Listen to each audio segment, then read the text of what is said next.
El avión descendió lentamente sobre la costa dorada de Mazatlán, dejando ver desde la ventanilla un océano que brillaba como si alguien hubiera derramado miles de monedas de plata sobre su superficie. El sol comenzaba a bajar, tiñendo el cielo de tonos rosados y naranjas. El calor húmedo del Pacífico se coló en la cabina apenas abrieron las puertas, envolviendo a los pasajeros como un abrazo salado. Lucía cerró los ojos al sentir el aire cálido en el rostro. Después de tantas horas de vuelos, escalas y silencios incómodos, por fin estaban allí. A su lado, Mateo cargaba su mochila con expresión cautelosa, como si no terminara de creer que aquel viaje fuese real. No habían hablado demasiado en el avión. Las palabras parecían haber quedado atrapadas en algún punto intermedio, flotando entre lo que habían dejado atrás y lo que aún no sabían que encontrarían.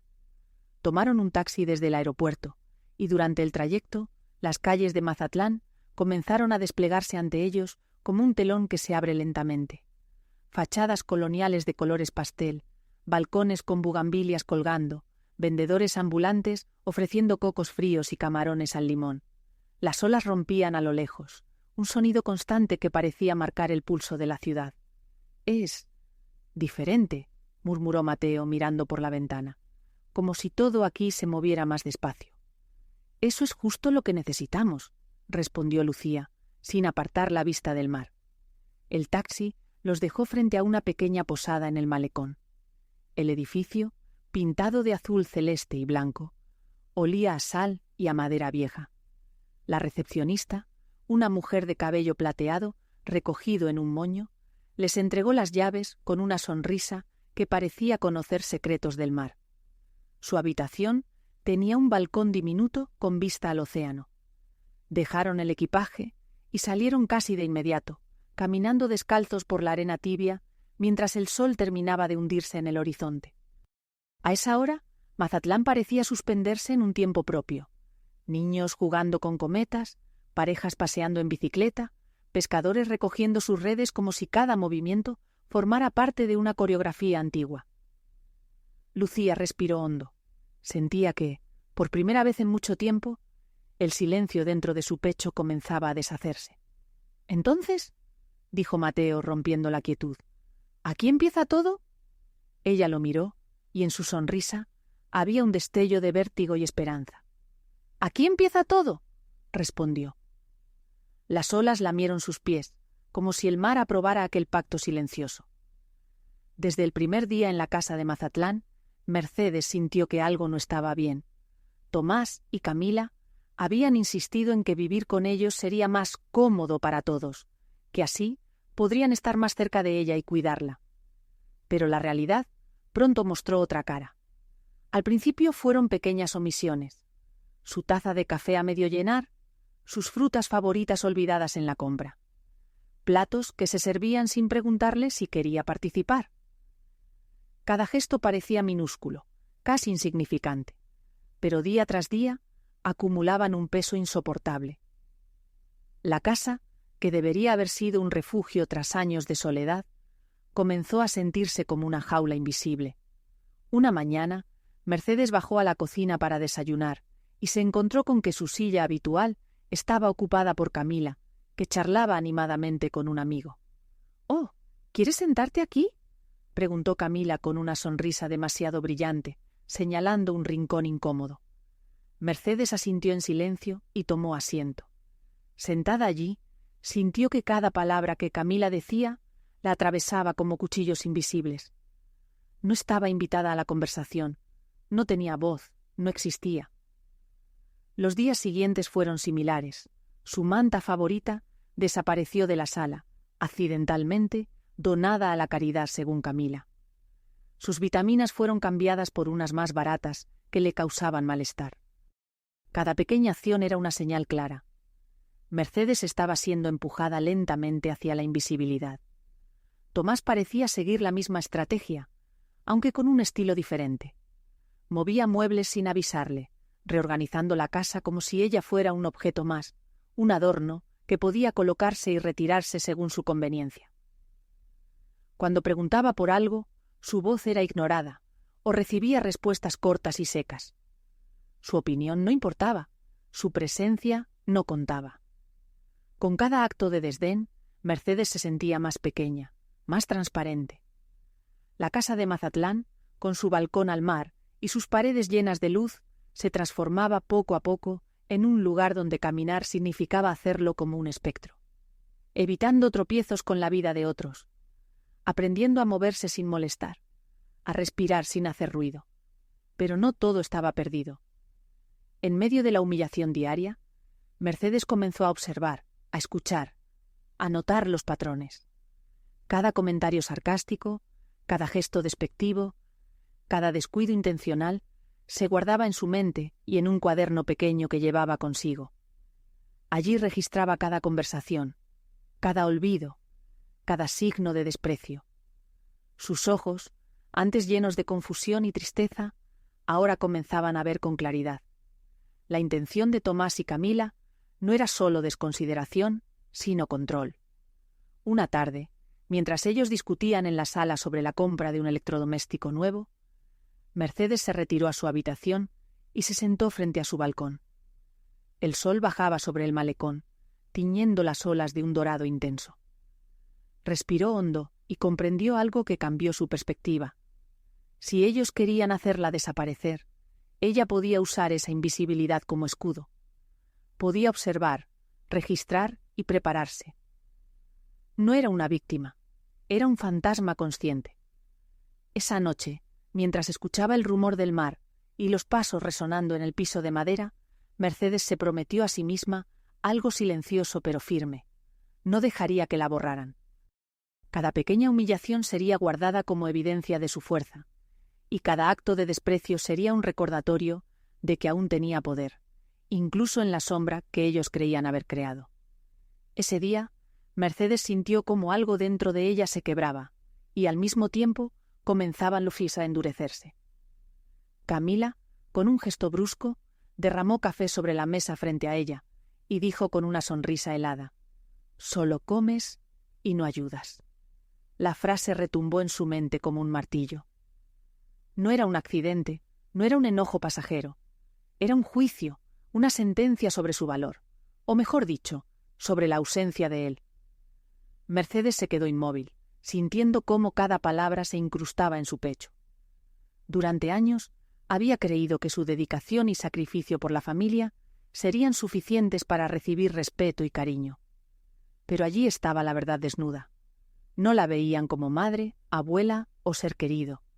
La veían como un obstáculo, un estorbo que ocupaba espacio y consumía recursos. En ese instante, la tristeza dio paso a una claridad brutal. Su corazón, antes blando por la esperanza de amor familiar, se endureció. Comprendió que el afecto que recibía era condicional, dependía de su utilidad, de lo que podía ofrecerles. Esa realización fue dolorosa, pero también liberadora. Si la amaban solo por lo que daba, entonces podía dejar de dar sin perder nada. Mercedes comenzó a observarlos con atención meticulosa. Cada gesto, cada comentario despectivo, cada pequeño desprecio se convertía en evidencia. Compró un par de grabadoras pequeñas, de esas que se activan por voz, y comenzó a registrar sus conversaciones. Cuando Camila murmuraba a Tomás que la abuela ocupa demasiado espacio o que esto será más fácil cuando ya no esté, Mercedes lo anotaba en un cuaderno, con fecha y hora. Cada registro era una pieza de un rompecabezas, un mapa de su realidad dentro de la casa que había aceptado con buena fe. Lo que antes la hacía sentir vulnerable y confundida, ahora se convertía en poder. Su invisibilidad, que Camila y Tomás habían intentado imponer, se transformaba en su ventaja. Podían subestimarla, ignorarla, pero ella veía y escuchaba todo. Algunas noches, mientras ellos dormían, Mercedes repasaba las grabaciones y los apuntes. Sentía una mezcla de ira contenida y determinación firme.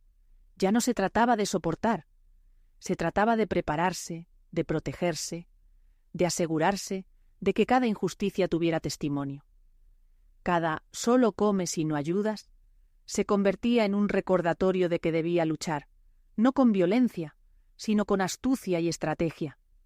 El corazón de Mercedes, endurecido por la traición y el desprecio, comenzó a latir con fuerza renovada, No era rencor ciego, sino un poder silencioso que se gestaba en la sombra. Comprendió que su futuro no dependería de la aprobación de Camila y Tomás.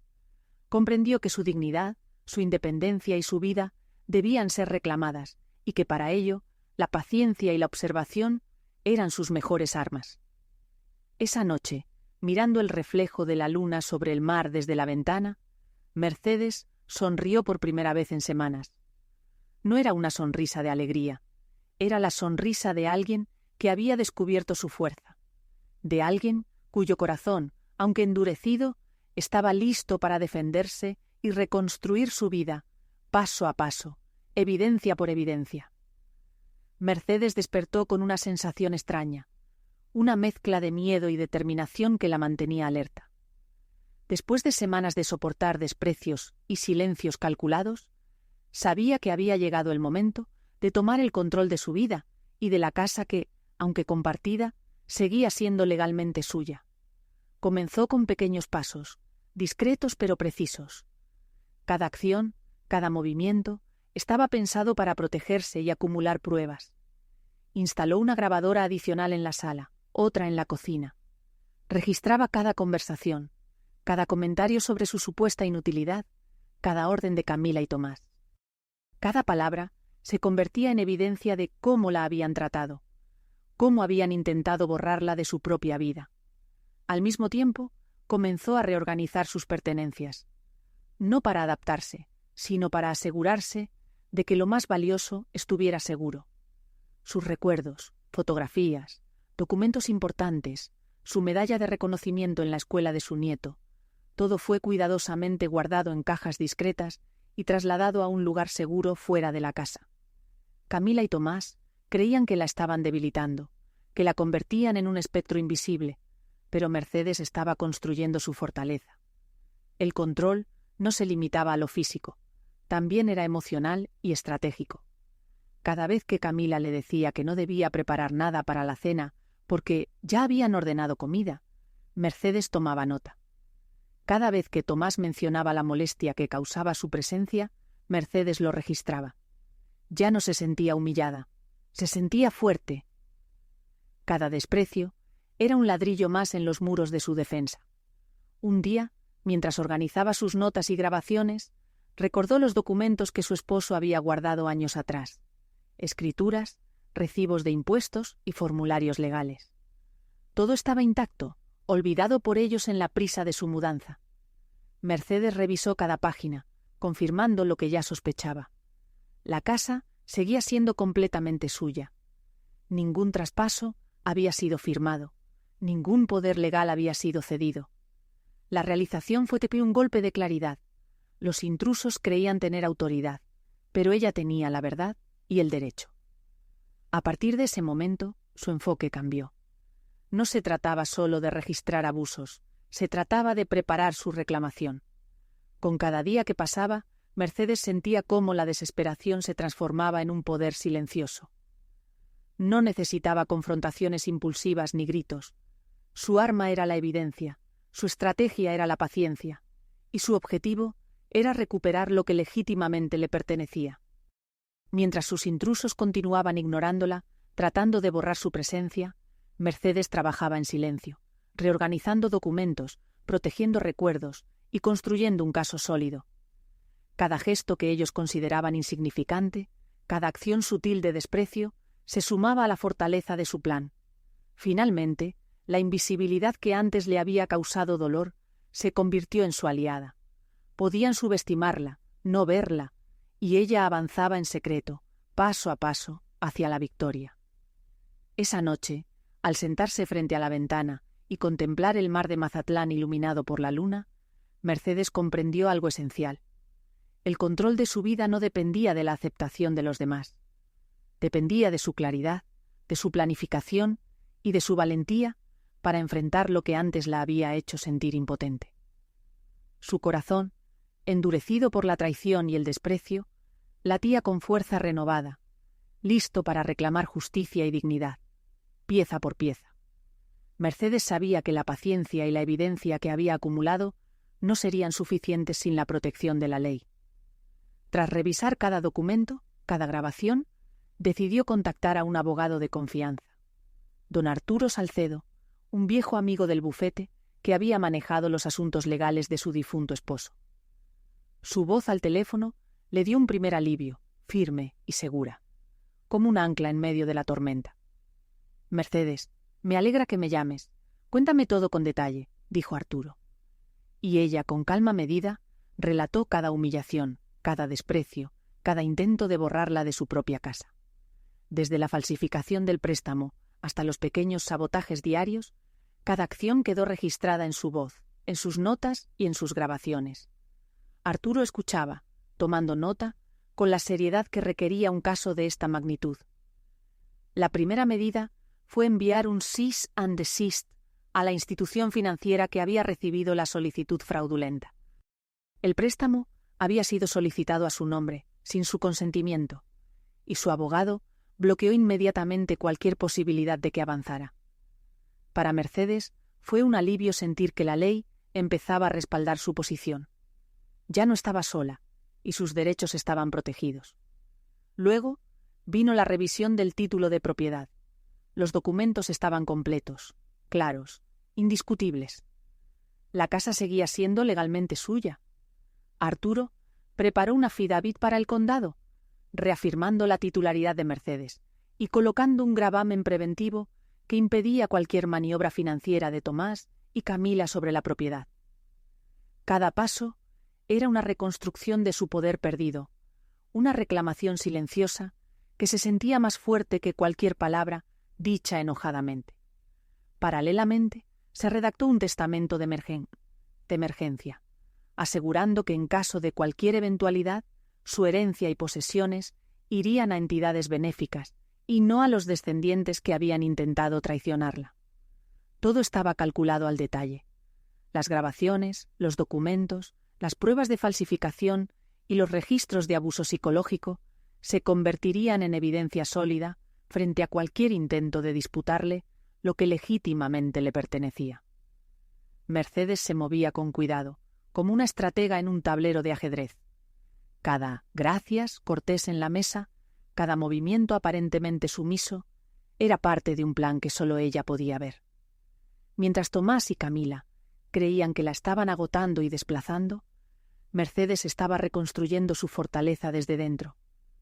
Su silencio se convirtió en un arma, su invisibilidad en escudo.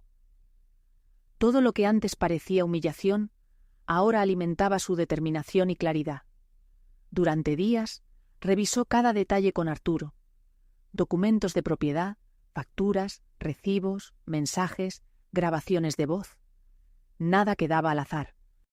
Cada paso legal era un recordatorio de que no era solo una mujer mayor, soportando injusticias. Era una propietaria, una ciudadana con derechos, una persona que había decidido no ceder ante la traición familiar. Finalmente, Mercedes comprendió algo vital. La ley no era solo una herramienta, era su aliada, la extensión de su fuerza. Cada carta enviada, cada documento registrado, cada acción legal, no era venganza, era justicia. Y esa justicia no necesitaba gritos ni confrontaciones. Su poder residía en la evidencia, en la estrategia y en la certeza de que nadie podría borrarla de su propia vida ni de su hogar, mientras ella tuviera la claridad para defenderse. Sentada frente a la ventana, mirando el mar de Mazatlán iluminado por el atardecer, Mercedes respiró hondo. La traición había endurecido su corazón, pero también había despertado su fortaleza. Su casa, su historia y su dignidad estaban de nuevo en sus manos, protegidas por la ley y por su propia determinación inquebrantable. Por primera vez en meses, se sintió libre dentro de su propia vida. El día que Mercedes había esperado durante meses, finalmente llegó. El sol de Mazatlán se filtraba a través de las cortinas de su sala, iluminando los muebles que ahora estaban bajo su control, y no al arbitrio de Tomás y Camila. Había preparado cada detalle con precisión, el transporte de sus pertenencias, la notificación legal y, sobre todo, la estrategia para salir de la casa sin confrontaciones que pudieran complicar la situación. El camión de mudanza llegó temprano, discreto, sin señales que alertaran a los ocupantes. Los trabajadores, profesionales y silenciosos, comenzaron a cargar las cajas etiquetadas cuidadosamente. Mercedes observaba desde la ventana, con el corazón latiendo al ritmo de su propia libertad. Cada objeto que salía del hogar no era solo una posesión física. Era un símbolo de recuperación, de vida reconstruida y de dignidad que no se podía arrebatar. Tomás y Camila no estaban presentes. Habían salido para una reunión que ellos mismos habían organizado con un asesor financiero, seguramente intentando comprender por qué su mundo parecía derrumbarse de repente. Mercedes sonrió con un dejo de satisfacción. No necesitaban presenciar la culminación de su fracaso. La evidencia, los documentos y la ley hablaban por ella. Antes de irse, dejó un mensaje silencioso que transformó la casa en un testigo de su triunfo. Sobre la isla de la cocina colocó una elegante caja de madera proporcionada por su abogado Arturo. Dentro descansaban los documentos que demostraban la propiedad exclusiva de Mercedes, las grabaciones de los abusos, la denuncia formal de la falsificación del préstamo y un par de memorias USB con todas las pruebas. Además, un sobre con la carta legal dirigida a Tomás y Camila, indicando que tenían 30 días para desalojar la propiedad y que cualquier comunicación debía ser a través de su abogado. No hubo gritos, no hubo lágrimas. Mercedes no necesitaba venganza, necesitaba justicia y libertad. Mientras cerraba la puerta por última vez, un profundo silencio llenó la casa, un silencio que era su victoria y el final de años de manipulaciones. La antigua prisión se convirtió en un espacio neutral, un escenario donde la verdad finalmente prevalecía. Mercedes se dirigió a su nuevo hogar en un complejo residencial para personas mayores en Mazatlán. Al llegar, fue recibida con sonrisas cálidas y llaves que finalmente reconocían su nombre, Mercedes Rivera. Su apartamento, moderno y luminoso, tenía un balcón con vista al océano. Por primera vez en mucho tiempo, sintió que el aire le pertenecía, que su espacio era suyo, libre de invasiones y de manipulación. Esa tarde, mientras desempacaba algunas cajas, Mercedes se permitió un momento de calma. Cada objeto colocado en su nuevo hogar era un recordatorio de su autonomía. Los libros que amaba, sus fotografías favoritas, pequeños recuerdos de su vida pasada. El pasado, aunque doloroso, ahora servía para fortalecerla, no para hundirla. Las llamadas y mensajes de Tomás llegaron inmediatamente, decenas de notificaciones en su teléfono. Esta vez, Mercedes no respondió. Los dejó mirar su nombre en la pantalla, sentir la incomodidad de su silencio. No era crueldad, era límites, no era indiferencia, era autocuidado. Su vida ya no estaba a disposición de quienes la habían tratado como un obstáculo. Esa noche, sentada en su silla favorita frente al mar, Mercedes respiró profundamente. La traición, el desprecio y los abusos habían quedado atrás. Su corazón, aunque marcado por el dolor, estaba ahora más fuerte que nunca. Había reclamado su hogar, su dignidad y su libertad. Por primera vez, no solo sobrevivía, vivía plenamente para sí misma. Los días siguientes a su mudanza fueron un renacer para Mercedes. Por primera vez en años, podía organizar su rutina sin la presión de ser invisible o de cumplir expectativas ajenas. Cada mañana comenzaba con un café frente al balcón, el sol de Mazatlán iluminando el mar y el horizonte, recordándole que la vida todavía podía ofrecer belleza y serenidad. Mercedes se dedicó a lo que siempre había amado, la jardinería y la lectura. Su pequeño balcón se transformó en un oasis de macetas llenas de flores y hierbas aromáticas. Cada planta que cuidaba era un acto de autocuidado y un símbolo de su independencia recuperada. También retomó la pintura, plasmando en acuarelas los cielos cambiantes sobre el Pacífico, las gaviotas que surcaban el aire y la tranquilidad que ahora llenaba su vida. Cada trazo era un recordatorio de que el arte, como la libertad, se construye con paciencia y constancia.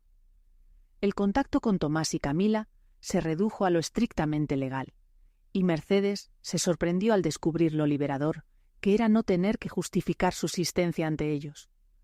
La sombra del resentimiento se desvanecía lentamente, reemplazada por la claridad de que su valor no dependía de la aprobación de nadie. Sus manos, antes temerosas y vacilantes, ahora eran firmes y decididas, capaces de cuidar su hogar, de manejar sus asuntos y de decidir su futuro. En su nueva comunidad, Mercedes encontró compañía y amistad genuina. Conoció a Elena, una mujer de su edad, apasionada por la literatura, y juntos organizaron un pequeño club de lectura para residentes. También conoció a Joaquín, un profesor jubilado con quien compartía paseos por la playa y conversaciones profundas sobre historia y filosofía. Estas relaciones no estaban basadas en obligaciones ni en expectativas. Eran vínculos libres, basados en respeto y afecto mutuo. Mercedes también se permitió mirar hacia el pasado con gratitud y sin rencor. Comprendió que la traición y el abuso habían sido dolorosos, pero que le habían enseñado una lección invaluable. La fuerza y la autonomía nunca pueden ser delegadas a otros. Cada registro, cada grabación, cada documento que la había protegido se convirtió en un recuerdo de su resiliencia y determinación. Una tarde, mientras pintaba el reflejo del sol en el mar, Mercedes sonrió con verdadera paz. Recordó los días de tensión y humillación, los momentos en que se sintió invisible en su propia casa, y reconoció cuán lejos había llegado. No había necesidad de venganzas ni de demostrar nada a quienes la habían subestimado. Su triunfo estaba en vivir plenamente, en reclamar su tiempo, su espacio y su alegría. La lección más importante que Mercedes compartía consigo misma y con quienes la escuchaban era clara. Nunca es tarde para reconstruirse, para reclamar lo que es justo y para priorizar la propia dignidad. La vida, incluso después de la traición, podía ser rica en experiencias, amistad y paz interior. Cada paso que daba en su nuevo hogar era un acto de libertad y de amor propio. Por primera vez en muchos años, Mercedes no solo estaba segura de sí misma, estaba feliz. Había aprendido que la paz no se encuentra evitando conflictos, sino enfrentando la verdad con valentía y tomando control de la propia vida. Su historia, marcada por la traición familiar, se transformó en un testimonio de fortaleza, independencia y esperanza para todos los que alguna vez se sintieron invisibles o menospreciados. Y así, en Mazatlán, frente al mar y bajo el sol brillante, Mercedes Rivera finalmente vivía para ella misma, con el corazón ligero y la certeza de que su valor nunca dependería de nadie más.